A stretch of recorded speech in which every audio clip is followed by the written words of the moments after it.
할렐루야. 오늘도 말씀 속에서 주의 음성 듣게 되시기를 예수의 이름으로 축원합니다. 하나님의 귀하신 말씀은 출애굽기 17장 8절부터 16절입니다. 예, 교도하겠습니다. 제가 먼저 읽겠습니다. 그때 아말렉이 와서 이스라엘과 르비딤에서 싸우니라. 모세가 여호수아에게 이르되 우리를 위하여 사람들을 택하여 나가서 아말렉과 싸우라. 내일 내가 하나님의 지팡이를 손에 잡고 산 꼭대기에 서리라. 여호수아가 모세의 말대로 행하여 아말렉과 싸우고 모세와 아론과 훌은 산 꼭대기에 올라가서 모세가 손을 들면 이스라엘이 이기고 손을 내리면 아말렉이 모세의 팔이 피곤함에 그들이 돌을 가져다가 모세 아래에 놓아 그가 그 위에 앉게 하고 아론과 훌이 한 사람은 이쪽에서 한 사람은 저쪽에서 모세의 손을 붙들어 올렸더니 그 손이 해가 지도록 내려오지 아니한지라.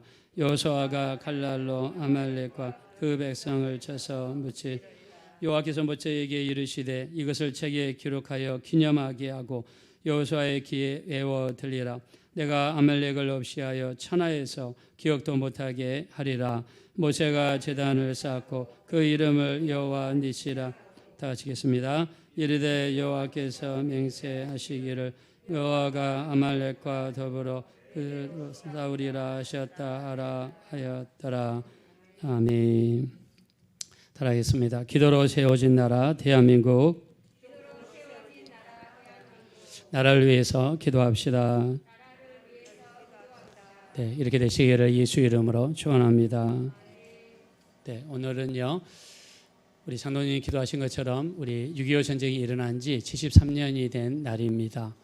그래서 우리나라가 세워진 초기에 우리나라는 기도로 세워졌습니다. 물론 세상에서 평가는 다르겠지만 나는 기독교인의 입장에서 또 실제로 있었던 일을 토대로 해서 우리나라가 기도로 세워졌다. 그래서 우리 지난 73년 동안 하나님께서 이 나라를 지키시고 붙들어 주셨고 지금도 인도하고 계신 줄로 믿습니다. 우리가 이병덕 씨가 쓴 국서에 보면 우리나라 5,000년 역사상 외세의 침입을 1,000번을 받았습니다. 자, 1,000번을 받았다 그러면 5년에 한 번 전쟁이 일어난 거예요. 5년에 한 번 전쟁이 일어났는데 73년 동안 이 나라의 전쟁이 일어나지 않는 것은 하나님이 이 나라를 지키시고 보호해 주셨기 때문이라고 믿습니다. 자, 그래서 하나님께서 이끄셨기 때문에 이렇다. 자, 우리가 오늘 성경 본문을 통해서 먼저 이스라엘이라는 나라도 보면 기도로 세워진 나라입니다. 본문 말씀으로 돌아가겠습니다. 8절입니다. 시작. 그때 아말렉이 와서 이스라엘과 르비딤에서 싸우니라. 아멘. 자, 지금 이 전쟁터는 르비딤이라고 하는 골짜기입니다. 이곳에서 전쟁이 일어났습니다. 자, 이스라엘을 쳐들어온 나라가 아말렉이라는 그런 나라입니다.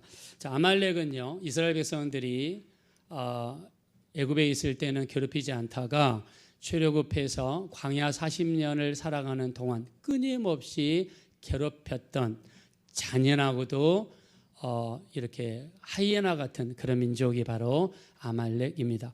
자, 아말렉이라는 뜻을 찾아보니까 전쟁을 좋아하는 사람들이라는 뜻을 가지고 있더라고요. 자, 근데 하나님께서요 우리 신명기 25장 17절에 보면 이 아말렉이 한 일을 기억하라라고 말씀하십니다. 그러면서 뭐라고 하시냐면 너희가 피곤하고 지쳤을 때 길에서 뒤에 처진 자들을 공격하는 자들이다. 자, 우리가 일반적으로 전쟁을 하면 정정당당하게 1대1로 싸우죠. 전쟁을 선포하고 정식을 군대로 이끌고 와서 싸우는 것이 일반적입니다. 근데 이 아말렉이라는 사람들은요 몰래 뒤로 쳐들어와서 그것도 뒤로 쳐들어와서 뒤에 처진 사람들, 피곤한 사람들, 잠깐 쉬려고 나무 밑에 있는 사람들, 목이 말라서 오아시스에 가가지고 물을 마실 때 꼭 그런 사람들만 찾아가서 공격을 했다는 거예요. 좀 야비하고 정정당당하지 못하고 좀 하이에나 같은 그런 사람들입니다. 실제로 우리가 사무엘상 30장 1절에 보면요 다윗은 시글락이라는 동네에서 마을을 이루고 살아가죠. 다윗을 따르는 사람들이 600명입니다.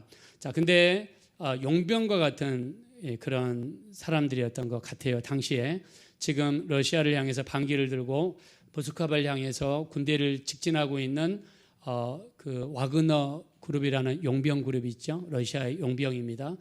걔네들이 모스크바를 향해서 반기를 들고 가다가 잠깐 멈춘 것 같은데, 자, 다윗은요 이때 당시에 600명을 이끌고 전쟁을 대리해 줬습니다. 그래서 장거리 전쟁을 갔다가 돌아와 보니까 남자들이 없는 틈을 타가지고 아말렉이 쳐들어와서 여자들을 잡아가고 애기들을 잡아가고 종으로 팔고 자기들을 마누라로 삼고 하기 위해서 야비하게 쳐들어왔습니다. 이들이 바로 아말렉이었습니다. 끊임없이 호시탐탐 기회를 노리고 사람들을 잡아갔던 야비한 사람들, 그래서 이들이 쳐들어왔습니다. 하나님께서는요 사울 왕에게 이렇게 말씀하시죠. 저 아말렉을 하나도 남기지 말고 다 진멸하라 라는 명령을 내리게 되죠. 자, 근데 사울 왕은 어떻게 했습니까? 살진 소와 양을 뒤로 숨기죠. 그리고 아말렉 중에서 자기들이 마음에 드는 사람들을 뒤로 숨겼습니다. 나중에 이들의 후손 중에 하나가 누굽니까? 하만이라는 자죠. 하만이 나중에 이스라엘 전체를 죽이려고 자기의 권력과 자기의 군사들을 이용해서 이스라엘 민족 전체를 멸살시키는 일을 주동했던 인물, 이 사람이 바로 하만인 것입니다. 그래서 아말렉을 영적으로 우리가 비유하면 죄입니다. 여러분, 우리를 끊임없이 쫓아다니면서 미혹하고 유혹하고, 여러분들이 한가할 때, 여러분들이 쉬고 있을 때, 여러분들을 몰래 야금야금 쳐들어와서 우리를 미혹에 빠지게 하고 유혹에 빠지게 하고 육신의 정욕에 빠지게 만들어서 죄를 짓게 만드는 것, 이게 아말렉과 같은 존재입니다. 아말렉이 쳐들어왔어요. 자, 전쟁을 수행하기 위해서 어떻게 합니까? 여호수아는 군대 장관이죠. 산 밑으로 보냅니다. 이스라엘의 수많은 군대를 동원해서 산 밑에 가서 아말렉과 싸우도록 전쟁을 지휘하게 맡겼습니다. 모세는 총사령관으로서 땅에 내려가서 전쟁을 수행해야 되지만 어떻게 합니까? 산 꼭대기에 올라가서 지팡이를 들고 두 손을 하나님 앞에 들고 그리고 기도를 시작합니다. 그때 아론과 훌이 옆에서 보조해 주죠. 아론은 친형이고 훌은 매형입니다. 자, 두 사람이 모세의 손을 붙잡아주면서 이렇게 기도를 했어요. 산 위에서. 근데 신기한 현상이 일어납니다. 기도의 손을 올리면 이스라엘 전쟁이 이기고 기도의 손을 내리면 전쟁에 지는 것이 눈앞에 펼쳐지더라. 자, 여기에 두 가지 전쟁을 볼 수 있습니다. 산 밑에 있는 물리적인 전쟁, 산 위에 있는 영적인 전쟁이에요. 근데 전제의 양상을 뭐가 바꾸고 있습니까? 눈에 보이지 않는 영적인 전쟁이 땅에서 일어나는 일들을 바꾸고 있더라는 것입니다.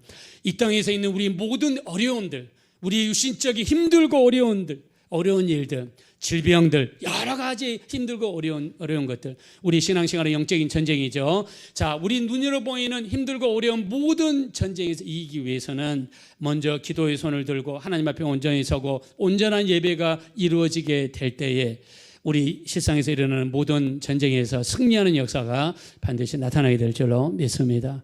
그래서 우리는 기도하는 사람이 되어야 돼요. 기도해야 우리에게 일어나는 일들을 이길 수 있습니다. 그냥 눈에 보이는 것만 대처하고 눈에 보이는 대로만 이끌려가면 절대로 안 됩니다. 성경에서는 산 위에 올라가서 드리는 기도의 시간도 반드시 있어야 된다는 것을 말씀하고 있습니다. 하나님께서 역사하셔서 전쟁을 이기게 하시죠. 그리고 이스라엘은 더욱더 강한 나라가 되었습니다.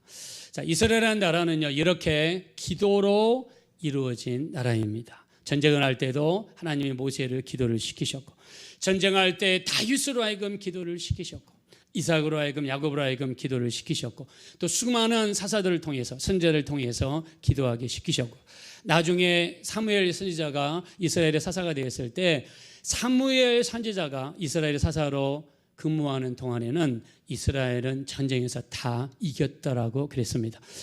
한 사람이 내 가정에서 기도하는 사람이 되어서 남편을 위해 기도하고 아내를 위해서 기도하고 자녀를 위해서 기도하고 내가 하는 모든 일들을 위해서 매일매일 빠지지 않고 애절하고 간절하게 기도할 수 있는 사람이 되어줄 수 있다면 여러분들은 이 삶에서도 반드시 승리하는 역사가 나타나게 될 줄로 믿습니다.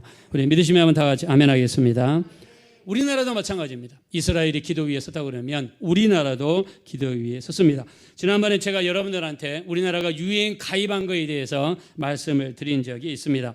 우리나라는요, 일제가 망한 다음에 저 38 이북에는 소련군이 들어왔어요.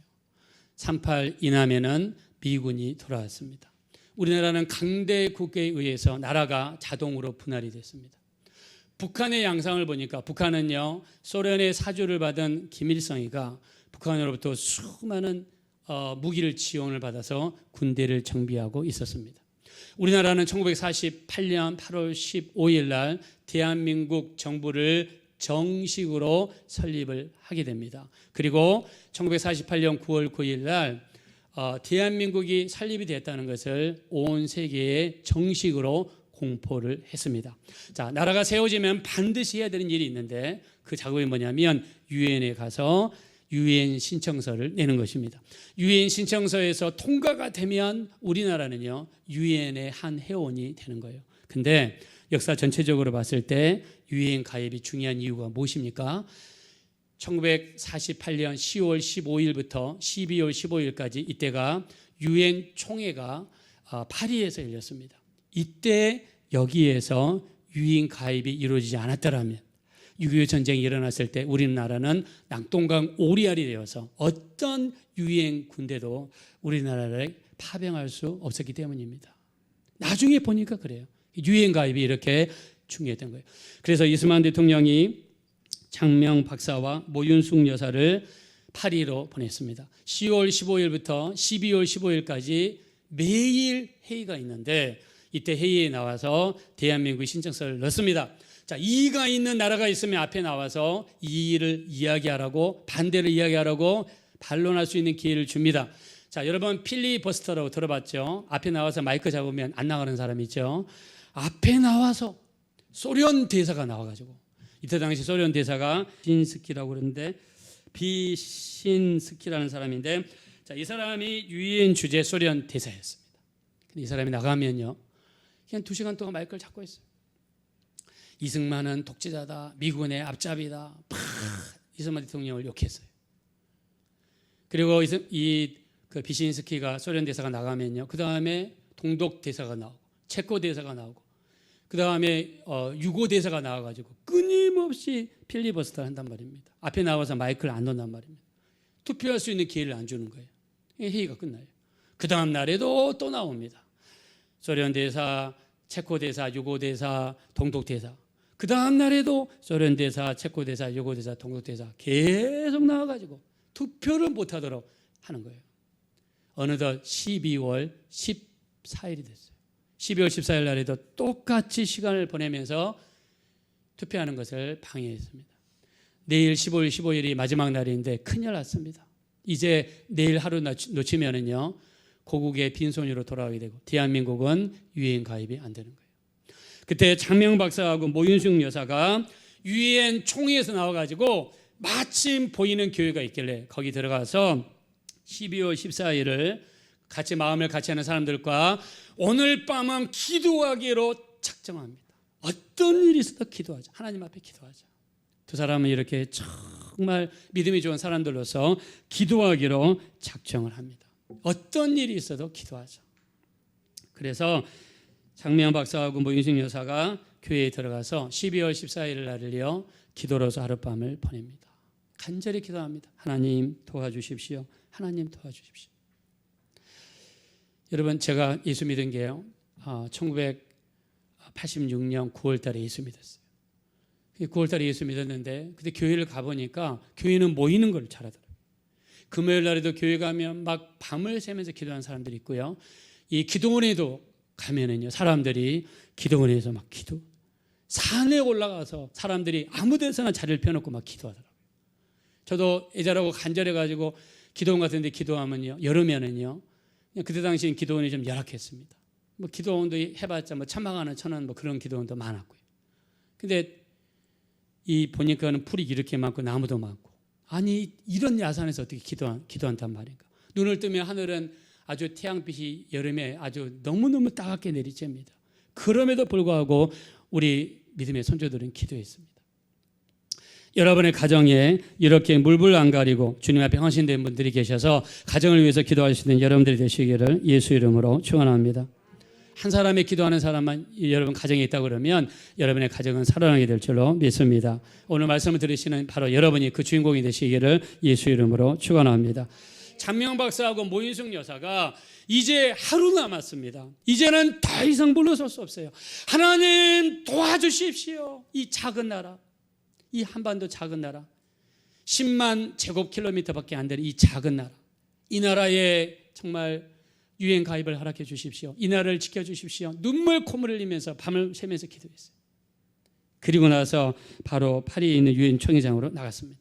그날도 마찬가지로 신스키 이 사람이 앞에 나가서 또 이렇게 필리버스터를 하는 거예요. 막 이렇고 저렇고 뭐 저렇고. 그 다음에 유고 대사 나오고, 그 다음에 체코 대사 나오고, 동독 대사 나오고, 공산 진영에 있는 사람들 다 나와가지고 반대를 하려고 하는데 소련 대사가 딱 섰습니다. 하는데 한 5분도 안 되는데 갑자기 말을 못하는 거예요. 목을 잡는 거예요. 목을 잡다가 하다가 쓰러졌습니다. 목에 결절이 와가지고요, 이 사람이 갑자기 쓰러졌어요. 말을 하면 어마어마한 통증이 동반되는 결절이 왔습니다. 앰뷸런스에 실려가지고 병원으로 실려갔습니다. 자, 근데 체코 대사, 유고 대사, 동독 대사는요 2시간 뒤나 끝나겠지 하고 쌍쌍을 이루고 밖에 나가 커피 타임을 갖고 있었습니다. 의장이 이야기합니다. 더 이상 반론을 제기할 수 있는 사람 없습니까? 그랬더니 다들 커피 가게에서 커피 마시고 있느냐고 아무도 몰랐어요. 그때 투표가 진행이 되었고 47대 8로 대한민국이 유엔에 가입이 되었습니다. 할렐루야. 기도 응답이 있다고 믿으시면 다 같이 아멘 합시다. 여러분, 기도에 반드시 응답이 있어요. 기도하면 기도할수록 하나님께서 놀라운 역사로 응답해 줄 줄로 믿습니다. 북한은요 소련으로부터 T-34 탱크를 250대를 받았습니다. T-34 탱크가 왜 중요하느냐? 2차 대전 때 소련이 독일군과 싸우면서 독일군에 대해서 압도적인 우위를 점할 수 있었던 게 T-34였다고 합니다. 김일성이는 소련으로부터 250대의 전차를 받았습니다. 소련으로부터 전투기 정찰기 해가지고 300대의 전투기를 받았습니다. 1950년 6월 25일 새벽 4시 바로 오늘입니다. 주일날이죠. 이때 주일날 우리나라는요 많은 군인들이 휴가를 나갔습니다. 우리나라는 탱크 한 대도 없고 전투기 한 대도 없는 나라였습니다. 갑자기 북한에서 쳐들어왔어요. 그때 나라는 혼비백산했습니다.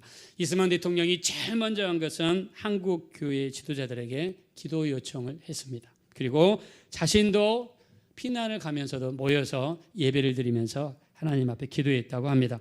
영락교회 지금은 돌아가셨죠. 한경직 목사님은요 자기들이 아는 모든 목사님들과 성도님들을 중심으로 해서 기도회를 조직했습니다. 서울에서 대전으로, 대전에서 부산으로 가는 곳마다 매일매일 한 번도 빠지지 않고 기도를 시작했습니다. 부산에는 초량교회와 중앙교회를 중심으로 해서 기도대회가 열렸는데 특히 초량교회에서는요 한국교회가 일제시대 때 신사참배, 일본의 천황들을 모신 위패 앞에서 절한 것에 대해서 그 전하는 것을 국민의례라고 정당화하면서 성도들을 신사참배 시켰던 것에 대해서 철저하게 눈물을 흘리면서 회개했습니다. 6.25 때 미스테리라고 하는 것들이 있습니다. 미스테리는 도무지 일어날 수 없는 상식이 안 가는 일들이 일어났다는 뜻이에요. 첫 번째, 북한군은요 남한을 일주일 이내에 점령하려는 계획을 세웠습니다. 그래서 속전속결로 부산까지 가려는 계획을 세웠습니다. 근데 이런 계획을 세웠던 북한군이 서울을 정복한 다음에 3일을 서울에서 머문 사건은 미스테리 사건으로 남겨져 있습니다. 두 번째, 우리가 유엔에는 안보리 상임이사국이 있고 비상임이사국이 있죠. 우리나라도 이번에 비상임이사국에 선출이 되어서 내년부터 2년 동안 활동을 하게 됩니다. 상임이사국에는 5개의 나라가 있습니다. 미국, 영국, 프랑스, 중국, 그 다음에 마지막에 소련입니다. 자, 소련은요 한국 전쟁을 일으킨 장본인이죠. 김일성을 앞세워서 소련이 전쟁을 일으켰습니다. 그래서 투표를 붙이면 유엔 회원국의 군인들을 파병하는 것에 대해서 투표를 붙이면 100% 반대한다고 공언하고 다녔던 사람이 소련 대사였던 야곱 말리크라고 하는 사람입니다. 이 사람은 유엔 주재 소련 대사로서 자기는 무조건 반대 투표를 던진다고 했습니다. 근데 막상 전쟁이 일어나고 6월 29일 날인가요? 투표를 했는데 이날 소련 대사가 투표하는 장소에 참석하지를 못했습니다. 나중에 알려진 바에 의하면 소련 대사가 차를 운전하고 오는데 차가 중간에서 갑자기 고장이 나가지고 이 회의에 참석 못했다는 그런 설도 있고요. 그 다음에 소련 대사에게 심각한 복통이 일어나가지고 도무지 1분 1초도 화장실을 떠날 수 없는 그런 상황이 되어서 회의를 참석하지 못했다는 그런 이야기도 있습니다. 근데 전쟁을 일으킨 소련 대사가 그 투표하는 데 가지 못하는 바람에 전 세계 16개국 나라에서 우리나라의 군대를 파병해 줬어요. 여러분, 미국은요, 우리나라에 50만 명의 군대를 파병해 준 나라예요. 우리나라가 자원이 있습니까? 중동 나라처럼 석유가 납니까? 우리나라가 지정학적으로 당시 중요한 나라인가요? 전혀 아닙니다. 미국에서는 50만 명 이상의 군인들이 우리나라에 와서 우리를 대신해서 여러분 싸웠습니다. 전투기 하나 없고 탱크 하나 없는 이 나라에 와서 싸워줬습니다. 그리고 5만 명 이상의 미군들이 대한민국에서 산하했습니다. 특별히 저기 압록강까지 가서 전쟁할 때 겨울이 됐다고 해요. 우리나라 겨울이 특히 저 개마고원, 저 북쪽에 있는 개마고원은 얼마나 춥습니까? 미군들이 텍사스에서 플로리다에서 LA의 따뜻한 데서 왔던 그 미군들이 한국이 이렇게 추운 줄 모르고 왔다가 그 추운 겨울에 중공군들에게 갇혀가지고 추위에 떨어서 죽었어요. 수많은 미군들이 그렇게 죽었습니다.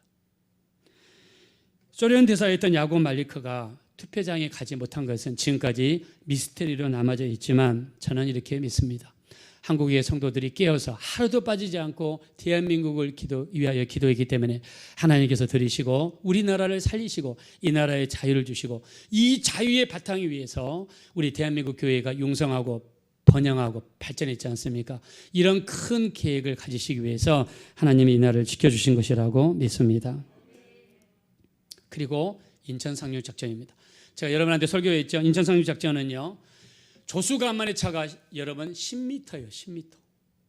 10m입니다. 물이 빠졌다가 돌아오는 그 높이가 10m예요. 그리고 인천 상륙작전 하기 위해서는 언제 여러분 인천 상륙작전 해야 되겠어요? 물이 빠질 때 해야 됩니까? 물이 완전히 돌아가지고 인천 항구까지 왔을 때 해야 됩니까? 이걸 만조라고 그러잖아요. 물이 완전히 안에까지 들어왔을 때 그때 인천 상륙작전을 해야 되잖아요. 근데 그 시간이 아침에 1시간이에요. 그리고 저녁에 1시간입니다. 근데 전쟁이 내 마음대로 조절할 수 있나요? 그리고 땅이 이렇게 예를 들면은 자갈이 많거나 좀 모래라도 있으면은 군인들이 배에서 내려가지고 이렇게 인천으로 들어오기가 쉽지 않습니까? 근데 인천은 뭐예요? 인천 바닷가는 뭡니까? 갯벌이잖아요. 갯벌인데 갯벌이 여러분 얼마나 무섭냐면 발목 이상만 차면 발이 푹 들어갔다가 빼기가 어려워요. 설령 뺀다 하더라도 그냥 평지를 이렇게 걸어가는 것과 발이 이렇게 들어간 다음에 끽 뺀 다음에 이렇게 가는 거하고 얼마나 속도가 느립니까? 딱 그 정도에 있을 때 타깃이 되지 않습니까? 그래서 우리 지난번에 메가더 장군을 중심으로 크로마이트라는 영화가 우리나라에서 만들었어요. 인천 상륙작전입니다. 근데 거기 영화에 보니까 뭐라고 나냐면 인천 상륙작전을 성공할 수 있는 확률이 5,000분의 1입니다. 5,000번을 하면 한 번 성공하는 확률이에요. 근데 설상가상으로 그때가 9월 달이었기 때문에 태풍이 우리나라에 몰려오는 시기잖아요. 태풍이 팍 몰려와가지고 비가 그치질 않는 거예요. 이미 메가더 장군은 미군으로부터 허락을 받았고 날짜는 정해졌고 그 많은 군대가 다 이미 다 작정을 짰는데 바꾸기 어려운 거예요. 그날을 바꾸기 어려운 거예요. 메가더 장군의 자서전을 보면요, 그분이 태풍을 앞에 두고 했던 기도가 있습니다. 제가 한번 잠깐 읽어드릴게요. 자비로우신 하나님 아버지시여, 변함없이 우리 군대를 보호해 주셔서 감사드립니다. 주님, 도탄에 빠진 한국인들을 불쌍히 여기사 저들도 인간으로서 누려야 할 행복을 되찾게 하옵소서. 간절히 비옵기는 저희들의 숭고한 뜻을 저버리지 마옵시고 불어오는 태풍을 멈추어서 우리에게 물길을 열어 주옵소서. 전능하신 하나님, 그 전능의 손길로 우리 군대를 도와 주옵소서. 우리를 도우실 분은 오직 하나님밖에 없사오니 주의 자비의 손길로 백길을 열어 주옵소서. 주님, 언제나 우리의 작은 신음에도 귀를 기울이시는 예수 그리스도의 이름으로 간절히 기도드리옵나이다. 아멘. 이 자서전에 이런 기도문이 나와 있어요. 간절히 기도하고 그 다음 날이 됐는데 태풍이 물러가고 비가 멈추는 기적의 역사가 일어났습니다. 할렐루야. 기도에 의해서 이루어진 거예요. 이때 당시에 부산에 있는 초량교회에서는 수많은 주의 종들과 성도들이 뜨겁게 회개하면서 기도하고 있었습니다. 정말 5,000분의 1이라는 확률을 깨고 단 한 번에 인천상 작전을 성공시켰습니다. 우리 하나님의 은혜가 되시는 줄로 믿습니다. 그 바람에 구의군가요 서울 수복이 일어나고 중앙청 앞에서 축하 연설을 할 때에 메가더 장군은 이렇게 이야기합니다. 내가 한 것은 하나도 없습니다. 내가 믿는 하나님께서 다 하셨습니다. 우리 모두 주기도문으로 하나님 앞에 기도합시다. 하늘에 계신 우리 아버지 하면서 주기도문으로 하나님 앞에 영광을 돌렸습니다. 할렐루야. 여러분, 얼마나 멋있습니까? 우리나라가 기도로 세워졌다고 하는 그 이유가 바로 뭡니까? 메가더 장군의 기도문에서 나올 수 있잖아요. 아까 말씀드렸던 것처럼 이병덕서의 국서에 의하면 우리나라는 5년에 한 번 전쟁이 일어나야 돼요. 근데 지난 73년 동안 전쟁이 없었다는 것은 우리 한국의 수많은 성도들이 기도원에 올라가서 또는 모여서 합심으로 기도하고 지금도 새벽마다 우리 한국 성도님들이 우리나라를 위해서 기도했기 때문에 이런 역사가 일어난 거라고 믿습니다. 우리도 마찬가지입니다. 여러분이 매일매일 여러분의 가정을 위해서, 아내를 위해서, 남편을 위해서, 자녀를 위해서, 여러분이 하시는 일, 앞으로 하실 모든 일을 위해서 매일매일 기도로 신고 끊임없이 기도하고 하나님 앞에 간절히 기도하면 동일한 놀라운 역사가 우리에게도 나타나게 될 줄로 믿습니다. 일어납니다. 저는 말씀을 준비하면서 우리 로버트 게리슨 종군 사진 기자가 쓴 사진을 여러분한테 잠깐 보여드리고 싶습니다. 자, 로버트 게리슨이라는 사람은 6.25 전쟁을 참전했던 종군 사진 기자입니다. 특히 미국은 그 B-29, B-29가 뭐죠? 어마어마한 그 여객선처럼 큰 비행기죠. 폭탄을 그냥 융단처럼 깔고 가면서 폭격한다고 그래서 융단 폭격기라고 합니다. 이게 한번 지나가면요, 그냥 축구장 몇 개만한 면적이 한 번에 날아갑니다. 그냥. 근데 폭탄을 한 개만 터뜨려 가는 게 아니라 그냥 수십 킬로를 그냥 깔고 가요. 깔고. 그러니까 거기 지나가면 개미 새끼 한 마리 안 남습니다. 그래서 핵무기를 가지고 있는 저 북한 김정은이도요, 지금도 있는 미군 B-29를 무서워한다고 그래요. 그렇게 무서운 무기랍니다. B-29가 수십 대가 양쪽으로 서가지고 한 번에 가면서 깔아버리면요, 그 동네가 초토화된답니다. 1951년 우리 대한민국과 유엔군, 미군군이 압록강까지 갔다가 중공군이 개입하는 바람에 후퇴하게 되죠. 그래서 다시 서울을 빼앗깁니다. 빼앗긴 서울을 되찾기 위해서 미군이 낸 그 전략이 뭐냐면 B-29 전략 폭격기를 가지고 가면서 서울 전체를 한번 싹 쓸어버리려는 계획을 가지고 있었어요. 왜냐하면 서울에 중공군, 그 다음에 북한군 다 있으니까 그냥 한 번에 싹 쓸어버려서 전쟁을 한순간에 바꾸려는 계획을 세우고 실행에 옮겼습니다. 1951년 3월 달에요, B-29가 그 많은 비행기가 떠가지고 서울로 가고 있었어요. 그때 경기도에서 아마 출발한 것 같습니다.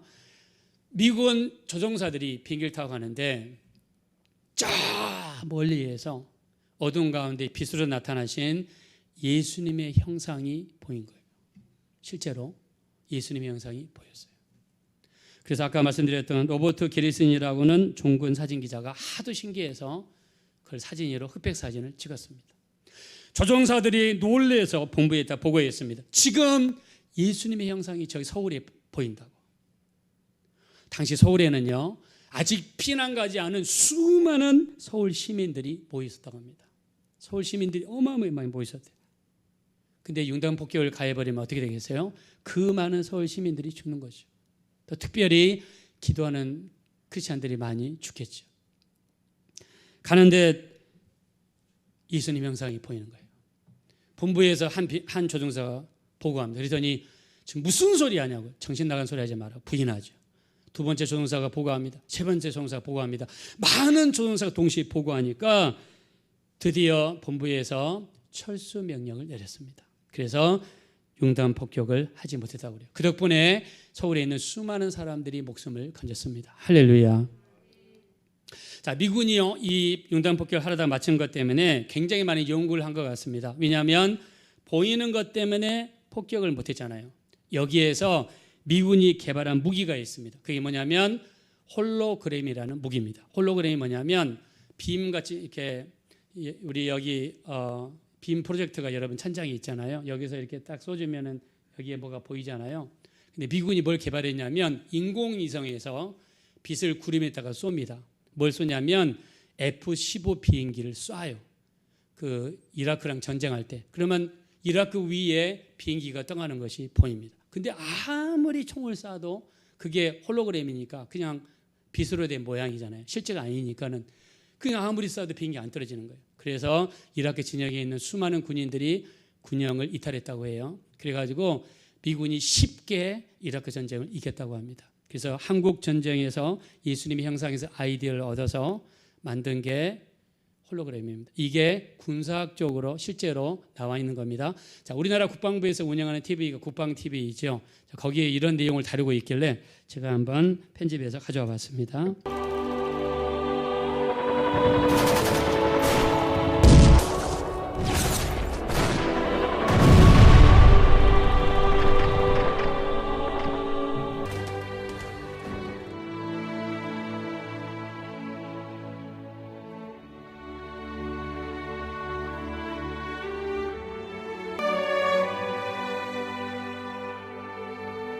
온 피난민들이 다 저랑 괴로워서 기도하다 보거든 기도문이 열려가지고 밤새도록 기도해도 기도가 안 끊어요.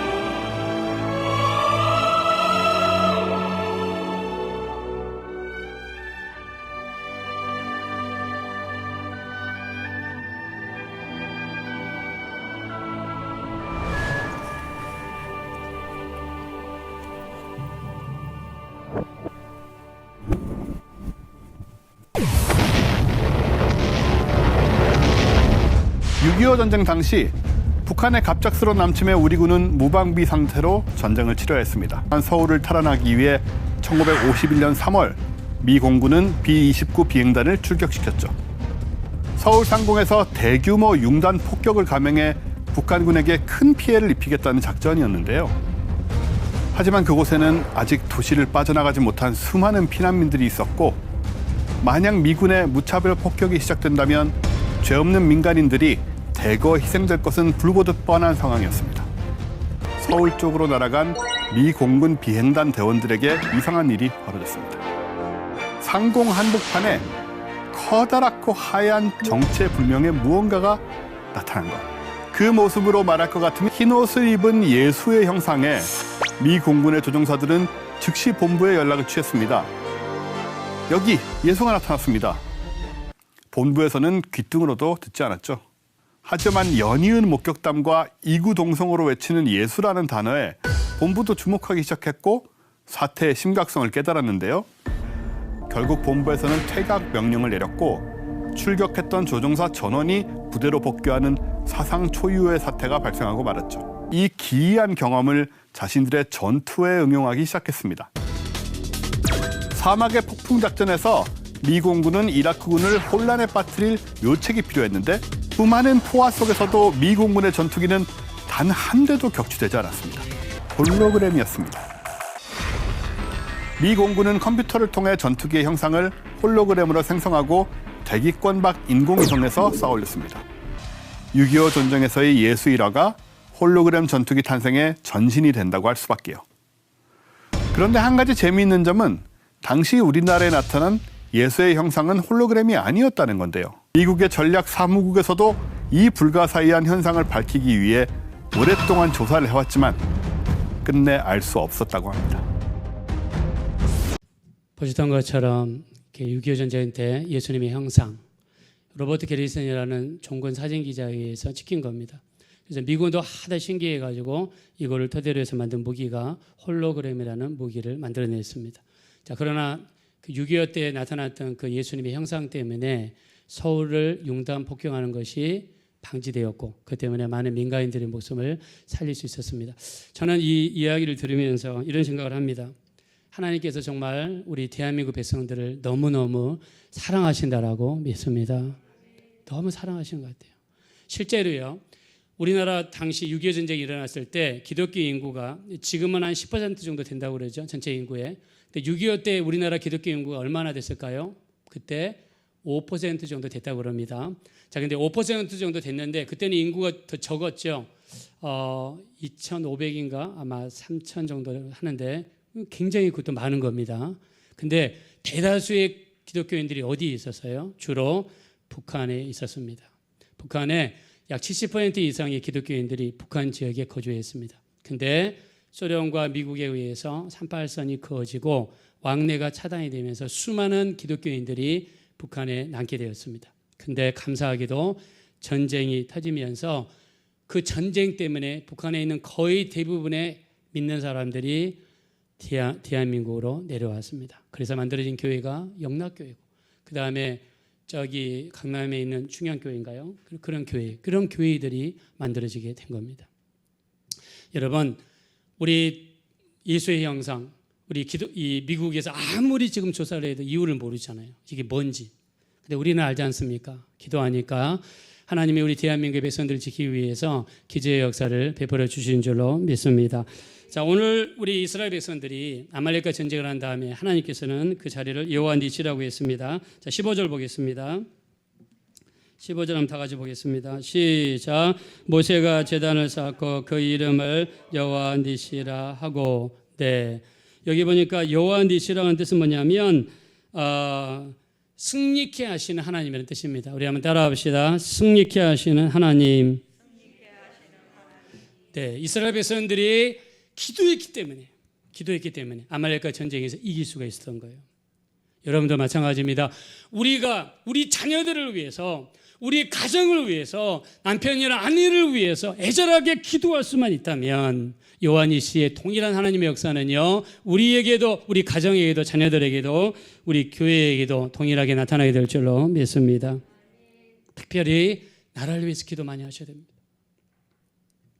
우리 아까 인천상륙작전 말씀드렸지만 인천상륙작전에 의해서 한반도의 허리가 잘렸습니다.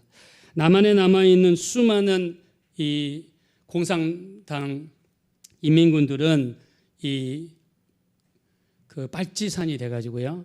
밤에는, 낮에는 산에 가서 숨고 밤에는 몰래 내려와서 사람들을 괴롭혔습니다. 6.25 전쟁이 일어나면서 곳곳에서 이 공산당들은 믿는 사람들을 죽였어요. 얼마나 잔인하게 죽였냐면요. 충남 논산에서는 기독교인들의 살아있는 채로 땅속에 묻었습니다. 전북 김제에서는요. 우물에 수십 명의 사람들을 포개가지고 죽였어요. 전북 정읍에서는 기독교인들을 불태우거나 폐강에 사람들을 묻어서 죽였습니다. 전북 영광에서는요. 사람을 돌에 매달아가지고 바다에다가 빠뜨려서 수장시켜서 죽였습니다. 이상하게 기독교인들만 이렇게 죽였어요. 기독교인 그 공산당은요 신을 부정합니다. 그들은 무신론이에요.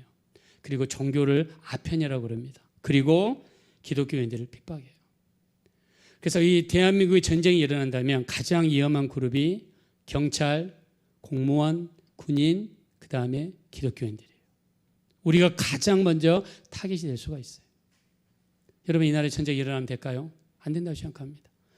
우리나라는 헌법이 자유민주주의, 자유시장경제입니다. 우리나라는 지난 70년 동안 자유민주주의 위에서 우리 한국 기독교가 이렇게 융성하고 부흥하고 번영해 온 줄로 믿습니다.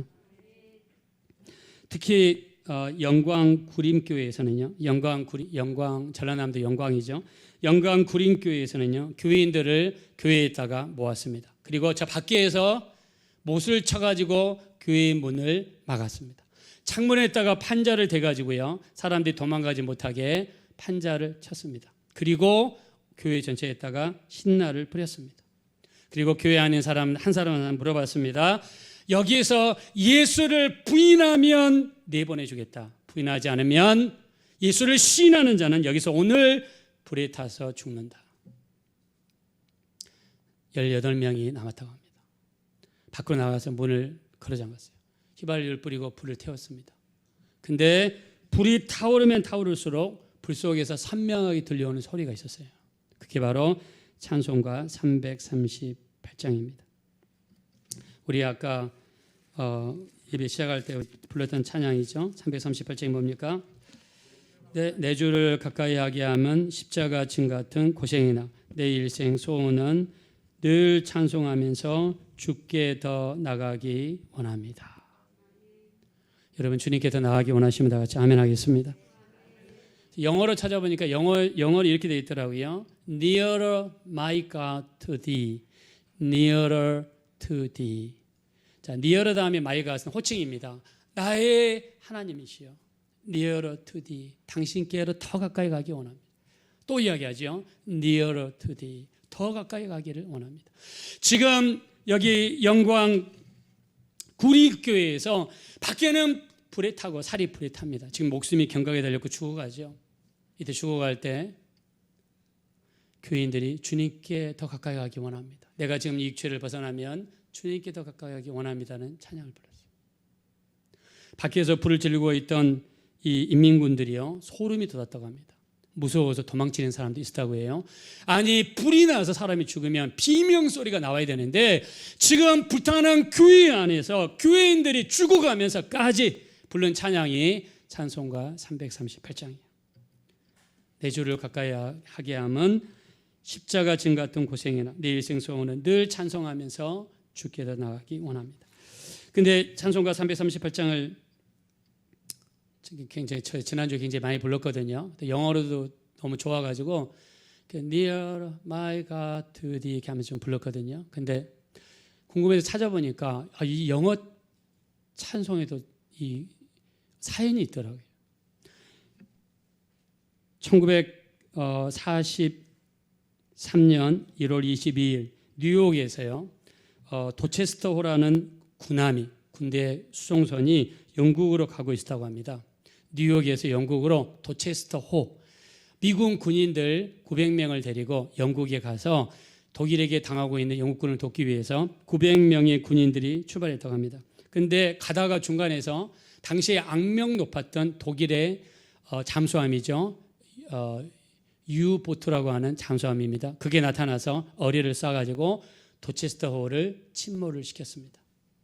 침몰을 시킬 때 이 배에는요 4명의 군목이 있었다고 합니다. 목사님들이 있었다고 해요. 대부분 소위나 중위 대위였기 때문에 장교급이죠. 배가 가라앉으니까 구명보트를 밖으로 보내고 그 다음에 4명의 군목들이 한 사람 한 사람씩 구명조끼를 입혀서 구명보트에 태우고, 구명조끼를 입혀서 구명보트에 태우고 군인들을 일사불란하게 한 거예요. 근데 나중에 보니까는 구명조끼가 다 떨어진 거예요. 근데 군인들 보니까는 딱 4명이 남습니다. 그때 이 구명조끼를 입었던 군목 목사님이 자기 조끼를 벗어주면서 물어봅니다. 당신 예수 믿습니까? 그러니까는 안 믿습니다. 그러니까 그러면 이 조끼를 받으라고, 나는 예수 믿기 때문에 지금 죽으면 저 아름다운 천국에 갈 수 있는데 당신은 믿음이 없기 때문에 천국에 가지 못한다. 이 조끼 입고 살아서 나중에 예수 믿고 꼭 천국에서 만나자고 하면서 조끼를 벗어줬다고 합니다. 그래서 한 사람 한 사람씩 물어보면서 안 믿는다 그러면 목사님들이 입고 있는 조끼를 벗어가지고 병사들에게 주면서 꼭 이거 입고 살아가지고 나중에 예수 믿고 우리 천국에서 만나자고 하면서 조끼를 다 벗어줬대요. 그리고 이 목사님들이 4명이 서로 어깨동무하면서 찬송가를 부르는데 찬송가 338장이에요.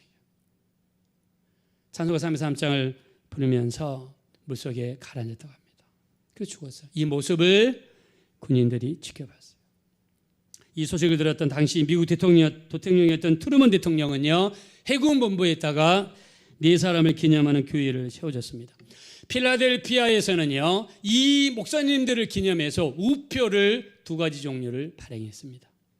50년이 지난 다음에 제임스라고 하는 사람은요, 뮤지컬을 만들었습니다. 그 뮤지컬의 제목이 The Light Eternal, 영원한 빛이라는 뮤지컬을 만들었는데, 신기한 것은 이 뮤지컬을 보는 사람들마다 눈물을 흘리면서 예수 믿는 사람이 많았다고 합니다. 할렐루야.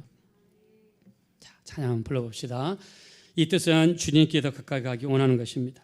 육체를 떠나 천국에 가까이 가기 원하는 것입니다. 자, 우리 한번 내 주를 가까이 하게 하면 찬양하겠습니다. 가슴에 손을 얹으시고 우리 한번 가사를 음미하면서 내 주를 가까이 하게 하면, 내 주를 가까이 하게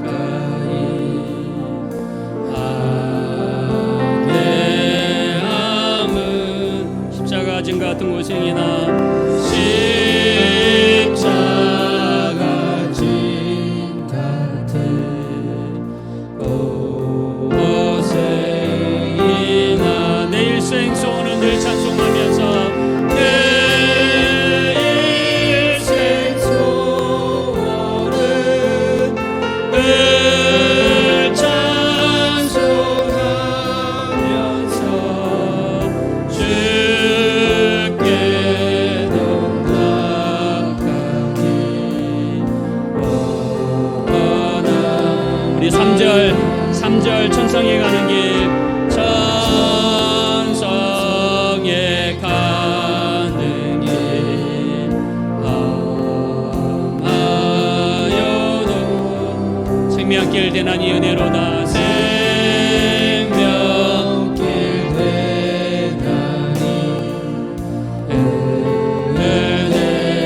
은혜로다. 천사 날 부르니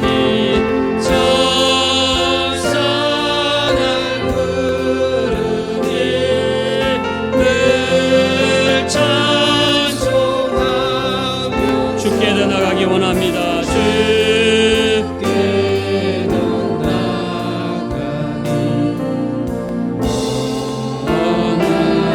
원합니다. 다 같이 눈을 감고 기도하실 때, 정말 기도할 때 여호와니시가 일어났습니다. 여호와니시는 승리케 하시는 하나님입니다. 하나님 뜻대로 기도하고, 하나님의 뜻대로 예배하고, 하나님의 뜻대로 말씀 읽고, 하나님의 뜻대로 전도하고, 하나님의 뜻대로 사는 것입니다. 오늘 이스라엘 백성들이 아말렉을 이길 수 있었던 것은 기도했기 때문입니다. 우리가 아말렉과 같은 지긋지긋한 어려움들, 존재들을 이길 수 있는 방법은 기도하는 것입니다. 가정을 위해, 자녀들을 위해, 내 하는 일들을 위해, 또 온전한 예배를 하나님 앞에 올려드리는 것입니다. 또 그럴 때 여호와의 니시 하나님의 역사가 나타날 것입니다. 우리에게 기도의 능력 주시어서 우리 나라와 민족을 위해, 가정을 위해, 내가 하는 일들을 위해, 가정을 위해 기도하게 해달라고 합심으로 기도하겠습니다. 돌아가시고 잡으시는